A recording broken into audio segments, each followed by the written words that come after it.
Votre cerveau est une machine puissante et efficace. Et ce qu'il fait de mieux, c'est créer des liens. Le cerveau traite par paquet l'information qui lui est envoyée, en la comparant à la réalité. Et lorsque ces paquets ne correspondent pas à ce qu'on attendait, il y a une distorsion du traitement. C'est ça qu'on appelle les biais cognitifs. À la fois, l'environnement social et notre cerveau aiment énormément la cohérence. Dès qu'une séquence cognitive harmonieuse s'est installée dans le cerveau, il est extrêmement difficile d'en faire sortir. Considérer ou voir une information qui ne correspondrait pas à ce que l'on a déjà stocké devient difficile, voire impossible. Et c'est comme ça que l'on crée un jugement en utilisant les nouvelles informations qui nous arrivent pour confirmer ce que l'on pense déjà. Et c'est ce qu'on appelle le biais de confirmation. Et ce biais-là, c'en est qu'un parmi bien d'autres. Vous vous biaisez et les autres vous biaisent. J'ai une mauvaise nouvelle pour vous. Il est très difficile d'échapper à ces biais cognitifs car ils existent en amont de notre jugement. Ils apparaissent souvent même dès le traitement initial de l'information.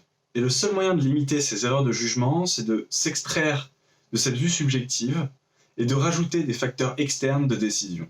Pour limiter l'impact des biais cognitifs, n'hésitez pas à faire appel aux autres et à vous fixer des critères de décision stricts à l'avance. Arrêtez de vous faire biaiser. Ces biais cognitifs sont une des méthodes extrêmement importantes à maîtriser pour du neuromarketing.